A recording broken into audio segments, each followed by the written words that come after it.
መጽሐፈ ምሳሌ ምዕራፍ 13 ጠቢብ ልጅ የአባቱን ምክር በማስተዋል ይሰማል፣ ፌዘኛ ግን ተግሣጽን አያዳምጥም።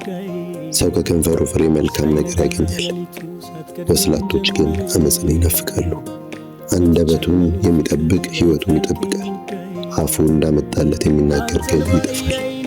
ሰነፍ አጥብቆ ይመኛል፣ አንዳችም አያገኝም፣ የትጉዎች ምኞት ግን ይረካል። ጻድቅ ሐሰትን ይጠላል፣ ክፉ ሰው ግን ኀፍረትንና ውርደትን ያመጣል። ጽድቅ ቅን የሆነውን ሰው ትጠብቀዋለች፣ ክፋት ግን ኃጢአተኛውን ትጥለዋለች።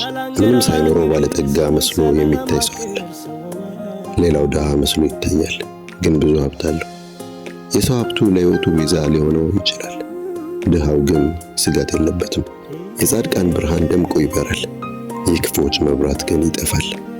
ትዕቢት ጠብን ብቻ ያስፋፋል፣ ጥበብ ግን ምክርን በሚቀበሉ ዘንድ ትገኛለች። ያለ አግባብ የተገኘ ገንዘብ እየተመናመነ ያልቃል፣ ገንዘቡን ጥቂት በጥቂት የሚያከማች ግን ይጠራቀምለታል። ለነገ የሚባል ተስፋ ልብን ያሳምማል፣ የተሳካ ምኞት ግን የሕይወት ዛፍ ነው። ምክርን የሚያቃልል በራሱ ላይ ጥፋት ያመጣል፣ ትእዛዝን የሚያከብር ግን ወሮታን ይቀበላል። የጠቢብ ትምህርት የሕይወት ምንጭ ናት፣ ሰውን በሞት ወጥመድ እንዳይያዝ ታደርገዋለች። መልካም ማስተዋል ሞገስን ታስገኛለች፣ የከዳተኞች መንገድ ግን አስቸጋሪ ነው።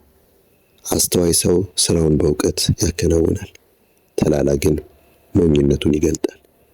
ክፉ መልእክተኛ መከራ ውስጥ ይገባል፣ ታማኝ መልእክተኛ ግን ፈውስን ያመጣል። ተግሣጽን የሚንቅ ወደ ድህነትና ኀፍረት ይሄዳል፣ እርምትን የሚቀበል ሁሉ ግን ይከበራል። ምኞት ስትፈጸም ነፍስን ደስ ታሰኛለች፣ ተላሎች ግን ከክፋት መራቅን ይጸየፋሉ። ከጠቢብ ጋር የሚሄድ ጠቢብ ይሆናል፣ የተላሎች ባልንጀራ ግን ጉዳት ያገኘዋል። መጥፎ ዕድል ኃጢአተኛን ይከታተላል፣ ብልጽግና ግን የጻድቃን ዋጋ ነው። ደግ ሰው ለልጅ ልጆቹ ውርስ ትቶ ያልፋል፣ የኃጢአተኞች ሀብት ግን ለጻድቃን ይከማቻል። የድሆች እርሻ የተትረፈረፈ ምርት ያስገኛል፣ የፍትህ መጓደል ግን ጠራርጎ ይወስደዋል። በአርጩሜ ከመቅጣት የሚሳሳለት ልጁን ይጠላል፣ የሚወደው ግን በጥንቃቄ ይቀጠዋል።